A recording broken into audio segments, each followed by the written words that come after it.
Exist করলে ওদের কিছু জিনিসপত্র আমরা মাঝে মাঝে পৃথিবীতে দেখতে পাই, যার ভিতরে আমরা জানান পাই যে না, এরা এক্সিস্ট করে।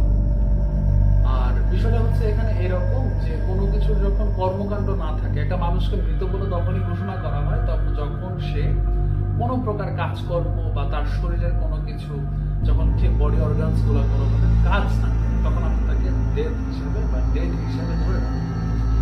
তো বস্তুবাদী যে জিনিসপত্রগুলো আসে, সেই জিনিসপত্রগুলো আপনাদের সাথে যখন আলোচনা করলাম, রিলিজিয়াস পার্সপেক্টিভটা আপনাদের সাথে আলোচনা করলাম। এখন যে পার্সপেক্টিভটা নিয়ে কথা বলবো, সুপারন্যাচুরাল এলিমেন্টস। সুপারন্যাচুরাল এলিমেন্টস আপনি দেখবেন যে জিনিসপত্রগুলো সবসময় আমাদের সাথে হয়ে আসতেছে বা হয়, সেটা হচ্ছে সাবজেক্টসগুলো এমন ভাবে হয়ে থাকে যার আসলে এক্সপ্লেনেশন না আমি দিতে পারবো না। কিছু কিছু জিনিসপত্র ক্যামেরায় রেকর্ডেড আছে, যেগুলো ট্রু। আমরা বিভিন্ন ইন্টারনেটে ঘুরতে থাকি বা ইন্টারনেটে যখন আমরা ব্রাউজ করে স্ক্রলিং করি, এই জিনিসপত্রগুলো আমরা দেখতে